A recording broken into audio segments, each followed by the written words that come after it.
BYD एक Chinese car brand जिसने Tesla को भी पीछे छोड़ दिया।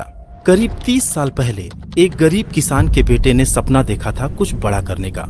उसे साइंस एंड टेक्नोलॉजी का ऐसा जुनून था कि बचपन में ही अनाथ होने के बावजूद अपनी मेहनत के दम पर उसने मास्टर्स की डिग्री हासिल की और उसके इसी जुनून और मेहनत ने एक ऐसा बिजनेस एम्पायर खड़ा किया जिसकी कहानी आज सबके लिए इंस्पिरेशन है। वो शख्स जो इलॉन मस्क को भी टक्कर दे दे, जिसकी कंपनी डाइमलर और टोयोटा जैसी दिग्गज कंपनीज के साथ मिलकर कार बनाती हो, जिस कंपनी की पोटेंशियल देख वॉरेन बफेट ने भी फटाफट उसके 10% शेयर्स खरीद लिए, जिस कंपनी को इंडिया में प्लांट लगाने से इसलिए रोक दिया गया क्योंकि ये टाटा और महिंद्रा को बर्बाद कर देती। तो निश्चित तौर पे कुछ तो खास बात होगी BYD में। आप में से ज्यादातर लोगों ने शायद जाने अनजाने BYD के प्रोडक्ट्स का इस्तेमाल भी किया होगा, क्योंकि शुरुआत में BYD नोकिया और मोटोरोला जैसी तमाम मोबाइल कंपनीज के लिए रिचार्जेबल बैटरीज बनाया करती थी। और अब हाल ये है कि आज महिंद्रा को भी अपनी latest electric car XUV 9e और BE6 में BYD की रेवोल्यूशनरी ब्लेड बैटरी टेक्नोलॉजी का सहारा लेना पड़ा। लेकिन दोस्तों, अब सबसे बड़ा सवाल ये है कि साल 2005 में अपनी पहली कार लॉन्च करने वाली ये कंपनी महज 20 सालों में ही हर साल 40 लाख से भी ज्यादा इलेक्ट्रिक कार्स और बसेस कैसे बेचने लगी, वो भी तब जब दुनिया में चाइनीज ब्रांड्स को चीप कॉपीज और घटिया क्वालिटी के लिए जाना जाता है। आखिर BYD ने उस इमेज को कैसे बदल दिया? क्या चाइनीज गवर्नमेंट के बेतहाशा सपोर्ट और EV पर मिली तगड़ी सब्सिडी ने BYD की किस्मत को बदला है, या वाकई इस ब्रांड में दम है? आज की वीडियो में हम BYD की शुरुआत से लेकर ग्लोबल लीडर बनने तक की पूरी कहानी, सारे राज और उसके पीछे की पूरी स्ट्रेटजी को डिटेल में जानेंगे। BYD की कहानी शुरू होती है साल 1966 में, जब चाइना के अनहुई प्रांत में एक गरीब किसान के घर वांग चुआनफू का जन्म हुआ। परिवार में गरीबी इतनी थी कि 2 वक्त की रोटी भी बड़ी मुश्किल से मिल पाती थी। लेकिन असली संघर्ष तब शुरू हुआ जब बचपन में ही उनके माँ बाप दोनों की डेथ हो गई और किसी तरह उनके बड़े भाई बहन ने घर का खर्च संभालने की कोशिश की। हालात ऐसे थे कि कोई भी अनाथ बच्चा पूरी तरह से हार मान ले। लेकिन वांग चुआनफू की आंखों में कुछ बड़ा करने का सपना था। उन्हें बचपन से ही साइंस एंड टेक्नोलॉजी में गहरी दिलचस्पी थी। इसी वजह से इतने मुश्किल दौर में भी उन्होंने अपनी पढ़ाई कभी नहीं छोड़ी और स्कूल की पढ़ाई पूरी करने के बाद साल 1987 में वांग ने सेंट्रल साउथ यूनिवर्सिटी से मेटलर्जिकल फिजिकल केमिस्ट्री में ग्रेजुएशन कंप्लीट किया। पढ़ाई में उनकी मेहनत और कॉलेज से मिलने वाली स्कॉलरशिप ने उन्हें आगे बढ़ने में बहुत मदद की और उन्होंने मास्टर्स की डिग्री भी हासिल कर ली। फिर आया 90s का दौर, जब वांग की मेहनत रंग लाने लगी। उन्हें एक सरकारी रिसर्चर की नौकरी मिली, लेकिन जिसकी किस्मत में लाखों लोगों को नौकरी देना लिखा था, वो एक नौकरी में बंध कर कैसे रह सकता था? वांग ने मार्केट को एनालाइज करना शुरू किया और कोई इनोवेटिव बिजनेस को एक्सप्लोर करने का फैसला लिया। फिर आया साल 1995, जब वांग ने सिर्फ 29 साल की उम्र में अपने कजिन लू सियांग के साथ मिलकर शेंजन के पास एक छोटी सी कंपनी शुरू की और इस तरह शुरुआत हुई BYD के विशाल बिजनेस एम्पायर की। शुरुआत बहुत छोटी थी और उस समय BYD का ऑटोमोबाइल इंडस्ट्री में उतरने का कोई इरादा भी नहीं था। क्योंकि वांग को फिजिकल केमिस्ट्री की अच्छी जानकारी थी, इसलिए उनका सपना बैटरी टेक्नोलॉजी में कुछ बड़ा करने का था।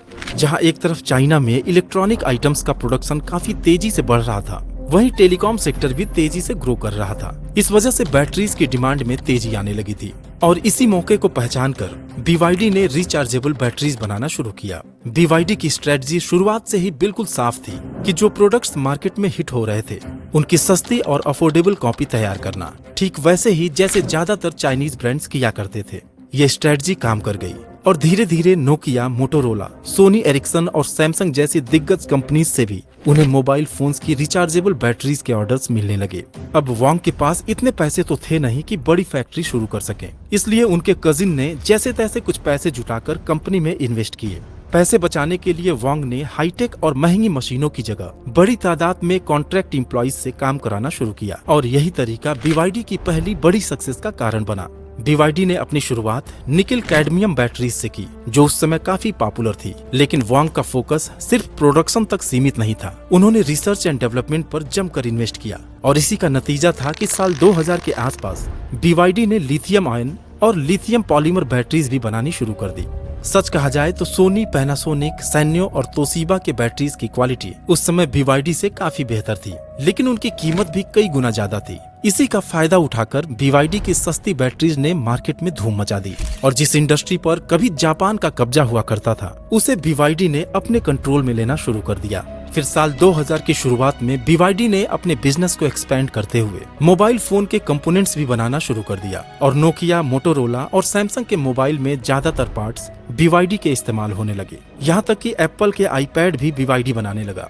एप्पल तो BYD को इंडिया में भी लाना चाहता था, लेकिन सरकारी अप्रूवल न मिलने की वजह से ये प्लान आगे नहीं बढ़ सका। फिर आया साल 2003, जब BYD ने एक नया माइलस्टोन हासिल किया। कंपनी को हांगकांग स्टॉक एक्सचेंज में लिस्ट कर दिया गया और इस लिस्टिंग ने BYD को एक ग्लोबल पहचान दिलाने में बड़ा रोल निभाया। वांग चुआनफू को भी शायद अंदाजा नहीं था कि उनकी छोटी सी कंपनी इतनी बड़ी सक्सेस हासिल कर लेगी, लेकिन एक बात अब उन्हें साफ समझ आ गई थी कि बैटरीज का फ्यूचर काफी ब्राइट है।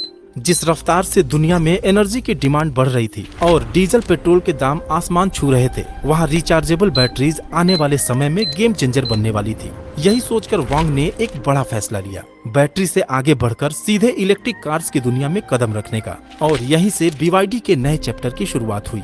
लेकिन वांग के इस डिसीजन का सबने मजाक उड़ाया, क्योंकि एक Chinese battery maker Tesla, Volkswagen, Mercedes और BMW के कंपटीशन में उतरने की बात कर रहा था। अब ये बात तो सही थी कि BYD को कार मैन्युफैक्चरिंग का कोई आइडिया नहीं था, लेकिन वांग ने किसी की परवाह नहीं की और ऑटोमोबाइल सेक्टर में उतरने का रिस्क उठा लिया। दरअसल साल 2003 में वांग की नजर पड़ी चाइनीज गवर्नमेंट की सिचुआन ऑटोमोबाइल पर, जो बैंकरप्ट होने की कगार पर थी। उन्होंने इस कंपनी को एक्वायर कर लिया और अपनी पहली कार लॉन्च की, जो एक कन्वेंशनल पेट्रोल कार थी, जिसमें मित्सुबिशी का 4 सिलेंडर इंजन लगाया गया था। हालांकि वांग का टारगेट इलेक्ट्रिक और हाइब्रिड कार बनाने का था, जिसमें वो अपनी बैटरी टेक्नोलॉजी की एक्सपर्टीज को यूज कर सके।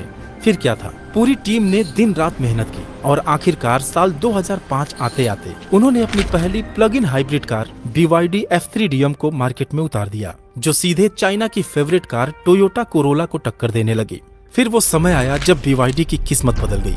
हुआ यूं कि BYD की एक्सपोनेंशियल ग्रोथ ने दुनिया के सबसे बड़े इन्वेस्टर वॉरेन बफेट के ध्यान को अपनी तरफ अट्रैक्ट किया और 2008 में बर्कशायर हैथवे ने $230 मिलियन इन्वेस्ट करके BYD का लगभग 10% स्टेक एक्वायर कर लिया, जिससे BYD पूरी दुनिया की नजर में आ गया और देखते ही देखते BYD की वैल्यूएशन 5 टाइम्स बढ़कर $5 बिलियन को भी क्रॉस कर गई। साल 2009 से 2013 के बीच BYD ने अपनी पूरी ताकत इलेक्ट्रिक व्हीकल्स यानी EVs पर लगा दी। सिर्फ कार्स ही नहीं, BYD ने इलेक्ट्रिक बस और कमर्शियल व्हीकल्स की दुनिया में भी कदम रख दिया। इस दौरान BYD ने इंटरनेशनल मार्केट में भी एंट्री की और खासकर यूरोप में उनकी इलेक्ट्रिक बसों को इतना जबरदस्त रिस्पांस मिला कि BYD की K9 इलेक्ट्रिक बस दुनिया की सबसे सक्सेसफुल इलेक्ट्रिक बसों में गिनी जाने लगी। साल 2010 में BYD ने मर्सिडीज की पेरेंट कंपनी डैमलर AG के साथ कोलैबोरेशन में डेंजा ब्रांड के नाम से लग्जरी इलेक्ट्रिक कार्स बनाना भी शुरू कर दिया और साल 2013-14 तक एक तरफ जहां चाइना के EV मार्केट में BYD का दबदबा कायम हो गया, वहीं दूसरी तरफ उनकी इलेक्ट्रिक बसों ने इंटरनेशनल लेवल पर धूम मचा दी। दुनिया के 200 से भी ज्यादा शहरों की सड़कों पर BYD की इलेक्ट्रिक बसें दौड़ने लगी, यहाँ तक कि टेस्ला से भी ज्यादा। BYD की इस ग्रोथ में चाइनीज गवर्नमेंट का भी बड़ा हाथ रहा। फेवरेबल पॉलिसीज, सब्सिडीज और कई तरह के इंसेंटिव्स ने BYD की रफ्तार को और तेज कर दिया। BYD ने साल 2013 से 2022 के बीच BYD किन, BYD टैंग, BYD हान, BYD डॉल्फिन, BYD सील और BYD एटो 3 जैसी पॉपुलर इलेक्ट्रिक कार्स लॉन्च किए, जिसमें से कुछ मॉडल्स प्लग इन हाइब्रिड भी थे।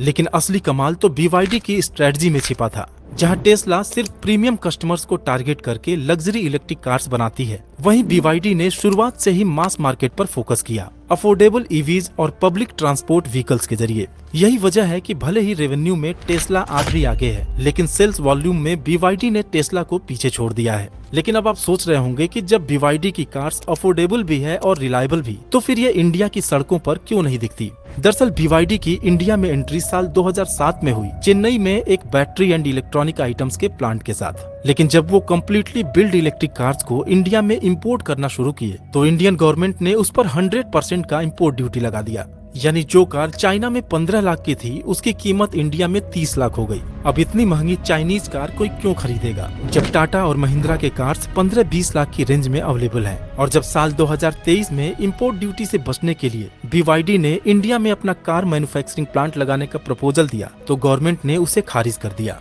दोस्तों, बात सीधी सी है, अगर BYD इंडिया में अपना प्लांट लगाता तो लाखों लोगों को नौकरी मिलती और हमारी इकोनॉमी को भी तगड़ा फायदा होता। लेकिन असली खेल कुछ और है। BYD की बैटरी टेक्नोलॉजी और उनकी कार बनाने की काबिलियत इतनी तगड़ी है कि टाटा और महिंद्रा जैसे अपने बड़े बड़े ब्रांड्स भी उनके सामने टिक नहीं पाते। जहां उनकी ब्लेड बैटरी टेक्नोलॉजी ने EV मार्केट में रिवॉल्यूशन ला दिया है, वहीं उनके वर्टिकल इंटीग्रेशन ने उनकी कार बनाने की लागत को जबरदस्त तरीके से घटा दिया है। टेस्ला भी अपनी कार के सिर्फ 30-40% पार्ट्स ही खुद बनाती है, लेकिन BYD ये तो बैटरी, मोटर, सेमीकंडक्टर से लेकर कार के 75% से भी ज्यादा पार्ट्स खुद ही बनाता है। यानी क्वालिटी भी उनके हाथ में और खर्चा भी उनके कंट्रोल में।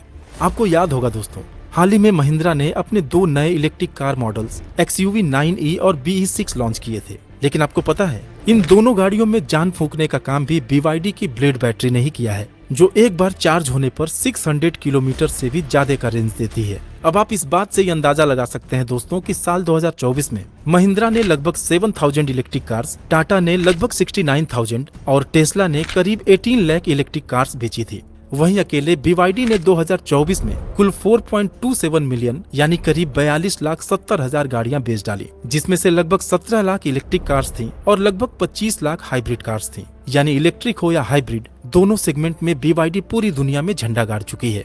आज $137 बिलियन की जबरदस्त नेटवर्थ के साथ ये कंपनी 9 लाख से भी ज्यादा लोगों को रोजगार देती है। और सिर्फ इलेक्ट्रिक कार्स और बसेज ही नहीं, बल्कि battery, semiconductor, electronic parts, electric forklift और यहाँ तक कि मोनो रेल तक बनाती है। तो दोस्तों, उम्मीद है कि BYD कंपनी के बारे में आपको कुछ नई जानकारी मिली।